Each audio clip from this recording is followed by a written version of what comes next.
बिस्मिल्लाहिर्रहमानिर्रहीम, अस्सलाम वालेकुम नाज़रीन। आप यूट्यूब चैनल देख रहे हैं, मैं इमरान खान हूँ। पहले वो ये कह देते थे जी इमरान खान ने एस्टेब्लिशमेंट को ज़्यादा सियासत में घसीट लिया। अब बेचारे ये बहाना भी नहीं लगा सकते। पहले वो ये कह देते थे कि इमरान खान ने हाइब्रिड मॉडल की बुनियाद रखी। अब वो बेचारे ये बहाना भी नहीं लगा सकते। पहले वो ये कह देते थे कि जो सियासत से दूर हो गई थी एस्टेब्लिशमेंट, वो पीटीआई की वजह से अंदर आई। अब वो ये भी नहीं कह सकते, क्योंकि नून लीग ने और पीपल्स पार्टी ने जिस लेवल के जूते पॉलिश कर दिए हैं, उसके बाद उनकी तरफ से अब कोई जस्टिफिकेशन आ ही नहीं सकती। हालात उनके बहुत मुखालिफ हैं। नदीम अफजल चंद साहब कहते हैं ये जो बेजा और फजूल बेगुनाह गिरफ्तारियों का मशवरा दे रहे हैं ना, ये अरबाब इख्तियार के दुश्मन दोस्त नहीं है। अब अरबाब इख्तियार कौन है? जिसके पास इख्तियार है। और इख्तियार किसके पास है? मिलिट्री एस्टेब्लिशमेंट के पास है, और किसी के पास तो पाकिस्तान में इख्तियार है नहीं। अलीमा खान साहबा के दोनों बेटों की गिरफ्तारी के मामले में अब आज के दिन में पेश किया गया उनके दूसरे साहबजादे को, शेरशाह को। अब ये पाकिस्तान से बाहर था, ये वापस पाकिस्तान गया और वहाँ इसे गिरफ्तार कर दिया गया।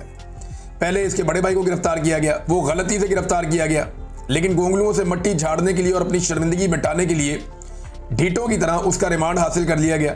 और जज साहब ने भी उठा के 8 दिन का रिमांड दे दिया। ये जिस जज साहब ने रिमांड दिया, इनके बारे में और भी बहुत सारे कारनामे हैं, मैं क्या बताऊँ आपको। बहरहाल यहाँ पे रिमांड हो गया और दूसरे भाई को गिरफ्तार कर लिया गया सेम डे में। शेरशाह को गिरफ्तार किया गया और शेरशाह को गिरफ्तार करने के बाद अब उसका 5 दिन का रिमांड दे दिया गया। यहाँ पे अलीमा खान साहिबा से या बाकी लोगों से, इमरान खान की बहनों से मीडिया ने सवालात किए तो कुछ तकरार भी हुई और कुछ चीज़ें बड़ी क्लियर की हैं। ख़ास तौर पे इमरान खान की बहन नौरीन खान साहिबा ने, उनको जब ये कहा गया ना कि जी खाकी वर्दी की तौहीन की गई, खाकी पतलून उठाएगी, तो उन्होंने कहा जी खाकी वर्दी की तौहीन तो 1971 में हुई थी बांग्लादेश में, यानी वो तौहीन नहीं थी, ये तौहीन है, इसको आप तौहीन समझते हैं। और उन्होंने कहा कि ये एक मूवमेंट था और उसकी वजह दोनों बहनों ने ये बताई कि वहां पे गोलियां चलाई जा रही थी, एक कारकुन के सर में गोली लगी और वो वहां पे जाँ बहक हो गया। और उस वक्त वहां पे टेम्परेचर कुछ और था, तो उस माहौल में हसन न्याजी ने ये काम किया। और उसके पीछे जो पेंट पकड़ाने वाला आदमी था, उस हवाले से दावे किए जा रहे हैं कि वो बंदा कोई और था, यानी उस बंदे का आज तक पता नहीं चला। अब ये इल्ज़ाम शेर अफजल मरवत साहब तो लगाते हैं इमरान खान के दूसरे भांजे पे, शेरशाह पे, और यही बात जो है बाकी लोग भी शेरशाह के बारे में करते हैं जो मुखालिफिन है। लेकिन वहाँ एक आदमी और भी खड़ा था जिसके बारे में अभी तक सब जानना चाहते हैं कि ये आदमी कौन था। ना इसे पकड़ा गया, ना इसके खिलाफ कोई कार्रवाई की गई। तो गाड़ियों की तोड़फोड़ करते हुए भी नकाबपोश नजर आ रहे हैं 9 मई को, जो तोड़फोड़ कर रहे हैं, मार कुटाई कर रहे हैं, उन्हें आज तक नहीं पकड़ा गया। तो खाकी पतलून की क्या हैसियत है? पतलून हमारे टैक्स के पैसों से खरीदी जाती है। खाकी पतलून की क्या हैसियत है? 1971 में लोगों ने देखी थी। हसन न्याजी ने कोर कमांडर के सामने पतलून तब लहराई जब लोगों पर गोलियां चलाई जा रही थी। ये नौरीन खानम साहब ने ये बात की। अब जो कुछ आलमी इदारे हैं वो भी इसके ऊपर आवाज़ें उठा रहे हैं। Human rights commission of Pakistan ने भी इसके ऊपर एक बयान जारी किया है। वैसे पाकिस्तान में ह्यूमन राइट्स जैसे नहीं है ना, वैसे ह्यूमन राइट्स की तंजीमें भी नहीं है। अब मैं बड़े अफसोस के साथ ये बात करता हूँ कि जो ओहदेदार बिठाए गए हैं ह्यूमन राइट्स की तंजीमों के पाकिस्तान में, या जिन पाकिस्तानियों को ये ओहदे दिए गए हैं, उन्होंने हक अदा नहीं किया। यानी मैं ये देख रहा हूँ कि उनके स्टेक्स जो है ना, वो मौजूदा जो वकला की क़यादत है, जो हुकूमत के साथ शामिल है, उनके साथ भी मिलते हैं, और मौजूदा जो हुक्मरान है उनके साथ भी मिलते हैं। तो वो इनके जुल्म और सितम के ऊपर आंखें बंद किए हुए और एस्टेब्लिशमेंट के खिलाफ अपनी पॉलिसी भी उन्होंने नरम कर दी है, सिर्फ पाकिस्तान तहरीक इंसाफ या इमरान खान साहब की मुखालफत में।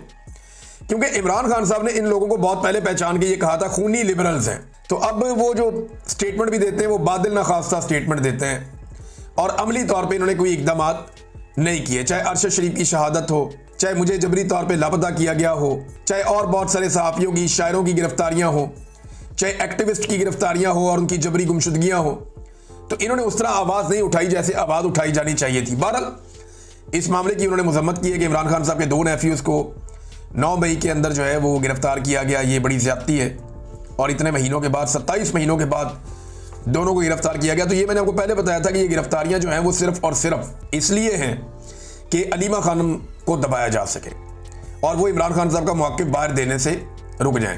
क्योंकि देखें, बाहर आकर अगर कोई वाहिद इमरान खान का नाम लेने वाली खातून है, इमरान खान का नाम लेकर आसिम मुनीर के नाम का पैगाम देने वाली खातून है, तो वो अलीमा खानम साहिबा। वो साफ बताती है कि इमरान खान ने आसिम मुनीर के बारे में ये कहा, ये कहा, ये कहा और ये कहा। तो फील्ड मार्शल को कोई चैलेंज नहीं करता सवाए अलीमा खानम के। वो बाहर आके साफ बात बताती हैं जो इमरान खान कहते हैं। इमरान खान की पार्टी के लोग अंदर जाते हैं, इमरान खान उन्हें कुछ भी कहते हैं, वो बाहर आकर अपना एक फिल्टर लगाते हैं कि उन्होंने सर्वाइव करना है, जिंदा रहना है। अलीमा खानम जो है वो कश्तियां चला के हर वो बात कर देती हैं। आज तक जितनी भी बात बाहर निकली हाफिज सैयद आसिम मुनीर के बारे में, वो ज्यादातर अलीमा खानम के जरिए से बाहर निकली, इसीलिए उनकी मुलाकातें बंद की गई हैं। मीडिया बोलने के काबिल नहीं है, आपको पता है। मीडिया तो डिस्कस ही नहीं कर पाता, ना एक्सटेंशन डिस्कस कर पाता है, ना कोई और चीज कर पाता है। अब मीडिया मालिकान क्यों नहीं ये चीजें करते? क्योंकि उनको इश्तिहारात मिल रहे हैं, और इश्तिहारात उन्हें इतने ज्यादा मिल रहे हैं कि मीडिया मालिकान को वफाक से इश्तिहारात 3 अरब से बढ़कर 11 अरब कर दिए गए हैं। 3 अरब से जो वफाकी इश्तिहारात हैं वो बढ़ा के 11 अरब तक पहुंचा दिए गए हैं। सूबों से अलग उन्हें बिजनेस मिल रहा है मीडिया मालिकान को, लेकिन इसके बावजूद मीडिया मालिकान ने जो है वो बेशुमार सहाफियों को नौकरियों से निकाल दिया। कई इदारे जो है वो तनख्वाहें नहीं दे रहे, कई इदारे जो है महंगाई के साथ तनख्वाहें बढ़ा नहीं रहे। तो ये सहाफियों के लिए नहीं हो रहा, मीडिया मालिकान को कंट्रोल कर रहा है इस वक्त पूरा का पूरा हुकूमती स्ट्रक्चर। और मीडिया ऐसा कंट्रोल हुआ है कि कोई सही खबर देते हुए, यानी जो बहुत जरूरी है, जो अवामी मफाद की खबर है, जिसे हर हाल में दिया जाना चाहिए, हत्ता कि फ्लड के बारे में, दीगर चीजों के बारे में, वो महंगाई के बारे में भी बात करते हुए 10 दफा सोचते हैं कि इससे कहीं एस्टेब्लिशमेंट नाराज तो नहीं हो जाएगी, हमारे इश्तिहार तो नहीं रुक जाएंगे। तो मीडिया पाकिस्तान का तकरीबन फारिग हो गया और सोशल मीडिया ने उसकी जगह ले ली है। तो पाकिस्तानियों को भी ये चाहिए कि मैक्सिमम तवज्जो अब सोशल मीडिया पे दें, और वहां पे उन लोगों को दें जो उन्हें वो खबरें दे रहे हैं जो मुस्तनद हो सकती हैं या जिनकी तस्दीक हो सकती है। फील्ड मार्शल को आज बड़ा रौला अखबारात में रहा कि 1000 दिन उनके मुकम्मल हो गए। उस हवाले से बड़ी बड़ी अच्छी बातें उनके बारे में लिखी गई हैं। तो अच्छी बातें तो लिखवा ली ISPR ने और पाकिस्तान की मीडिया ने लिख दी, तारीफों के तो पुल बांध लिए। जरा थोड़ी सी नेगेटिव साइड भी देखते हैं कि एक्चुअली ये फील्ड मार्शल के 1000 दिन पाकिस्तान को कैसे पड़े। नंबर 1, फौज के लिए बहुत बुरा था, 9 मई हो गया। फील्ड मार्शल अगर वो पॉलिसीज ना रखते और इमरान खान को गैर कानूनी तौर पर गिरफ्तार करने का हिस्सा ना बनती फोर्सेस, और जो कुछ इमरान खान के साथ हुआ वो तसलसल जारी ना रखा जाता, तो इदारे के खिलाफ लोगों का इतना रिएक्शन ना होता कि वो 9 मई को इदारों के बाहर या इनके दफातर के बाहर एहतजाज करने चले जाते। अब उसके बाद जो हुआ वो कंट्रोवर्शियल है, उसकी आज तक कोई इंक्वायरी नहीं हुई कि वो किया किसने और वो कैसे हुआ। बहरहाल 9 मई आसिम मुनीर साहब के दौर में हुआ। 8 फरवरी 2024 पाकिस्तान की तारीख की इलेक्शन की सबसे बड़ी डकैती आसिम मुनीर साहब के दौर में मारी गई। ये सबसे बड़ी डकैती है। इसका सिंपल मैं आपको ये बता देता हूं कि पाकिस्तान की तारीख में इलेक्शन बहुत चोरी हुए, लेकिन इतने बड़े पैमाने पे कभी इलेक्शन चोरी नहीं हुआ कि 17 सीटों वाले को उठा के पहले हुकूमत बनाकर दे दें और उसके बाद उसको 2/3 अक्सरियत भी दिलवा दें। तो ये डकैती भी आर्मी चीफ के दौर में हुई, इसी आर्मी चीफ के दौर में हुई। 26 नवंबर 2024 पहली मरतबा मुजाहिरीन के ऊपर, एक सियासी जमात के मुजाहिरीन के ऊपर जो पुरअमन थे, गैर मुसल्लह थे, निहत्ते थे, उनके ऊपर स्टेट फायर किए गए, स्नाइपर के साथ उन्हें गोलियां मारी गई। ये एक वाकया भी पाकिस्तान में हुआ इसी आर्मी चीफ के दौर में। हाँ, एक भारत के साथ लड़ाई का मामला हुआ जिसमें पाकिस्तान ने भारत के जंगी तैयारे गिरा दिए, जिसमें पूरे पाकिस्तान की, पूरी दुनिया के अंदर जो है वो वाह हुई, पाकिस्तानी फोर्सेस का मोराल बुलंद हुआ।